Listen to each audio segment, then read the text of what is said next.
Well, you might have heard of ALRANZ. ALRANZ stands for Abortion Rights Aotearoa. Yeah, they're not that smart with their acronym, are they?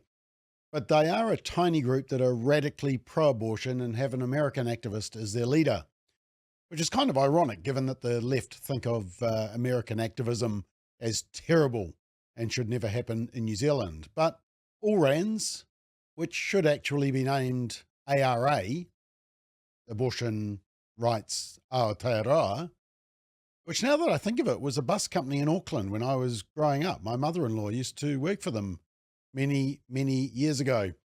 Anyway, ALRANZ have released their list of which parties are most pro-death and most pro-abortion. So basically, if ALRANZ likes them, you should avoid them like the plague. You'll be doing the unborn child a favour and the pregnant mum. Let's check it out.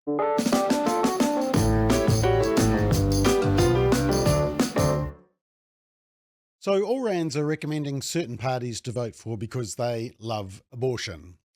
Let's have a look at their rating system. And remember, if ALRANZ like the policy and the party, it's a real bad sign and means that the party loves abortion and opposes the rights and recognition of the unborn child, and also probably can't figure out that only women can get pregnant. In fact, check out their recent tweet. It's really quite funny.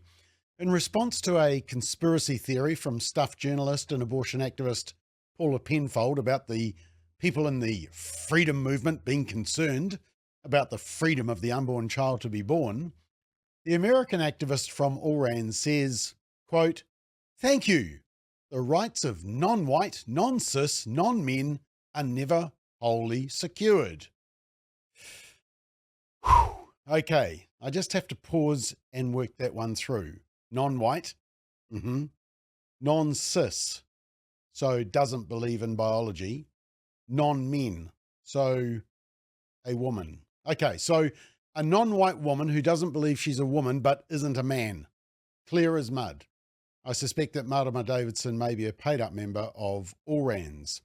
So here are the categories examined by ALRANZ.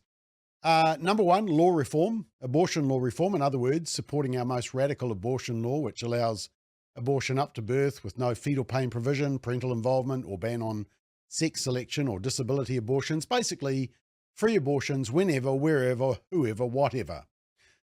Safe areas, so feeling so threatened by pro-life people praying and caring for women that you have to try and shut them out. Just a pity we can't do that to protesters who glue themselves to the motorway. Thirdly, a comprehensive women's health strategy, which is code for free abortions whenever, wherever, whoever, whatever. Fourth category, commitment to quality and accessible birth control, which is code for free abortions whenever, wherever, whoever, and whatever. And finally, their fifth policy, public commitment to reproductive justice through list selection and promotion of policies, which is basically a load of mumbo jumbo and code for free abortions whenever, wherever, whoever, and whatever. Now, their scoring pattern is 2 if you're committed to abortion, 1 if you're committed to abortion but it's not sort of raging blatant, 0 if you don't shout what your policy is about killing the unborn, and -1 if you dare to think that an unborn baby is a baby. Shocking. How dare you? In the infamous words of the Swedish teenager, how dare you? How dare you? You have stolen my dreams and my childhood with your empty words, and yet I'm one of the lucky ones. Yes, stolen my childhood. I'm one of the lucky ones. Yep, Greta, you were given life. Awesome. So how did the parties do? Well, according to ALRANZ, who are actually ARA, but hey, accuracy isn't important here, 10 out of 10 means that they just love abortion, and unborn children mean absolutely nothing, nothing at all. So 10 out of 10 goes to Labour, Greens, and the Opportunities Party. Surprised? You shouldn't be. The report card on Labour says 80% of the Labour Party caucus voted in favour of abortion law reform in 2020. The top 5 on Labour's current list, Chris Hipkins, Kelvin Davis, Carmel Sepuloni, Grant Robertson and Megan Woods, all voted in favour of abortion. 95% of the Labour caucus voted in favour of safe areas. all MPs in the top 20 on Labour's current list. They praise the Greens. They say the Green Party has been consistent and dedicated allies to the reproductive justice movement. Abortion, in other words. The entire caucus voted in favour of both law reform and safe areas. The caucus has also been outspoken on issues of reproductive justice globally, issuing statements on things like the overturn of Roe v. Wade in the United States. Yep, we already knew that. The Green Party love abortion. They hate the rights of the unborn child. Nothing new. Regarding TOP, the Opportunities Party, and you may not be aware of this, they say, despite not being in Parliament during law reform or safe areas, TOP have been dedicated and consistent advocates of reproductive justice and great friends to ALRANZ. So there we are, you might have just learnt something new about TOP.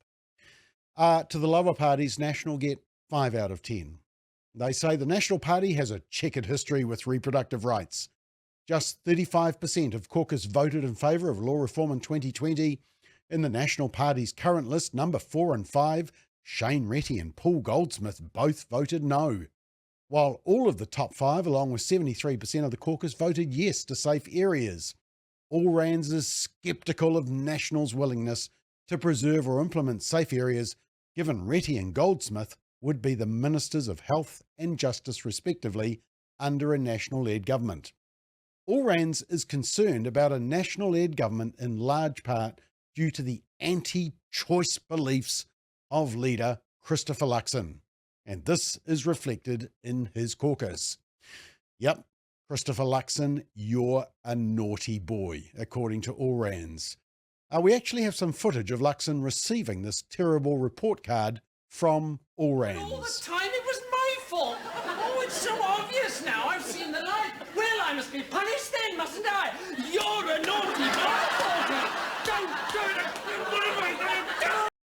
ACT gets 3 out of 10, which is kind of weird given that Seymour voted for abortion, has his deputy targeting the Tamaki seat because the National MP Simon O'Connor dares to be pro-life.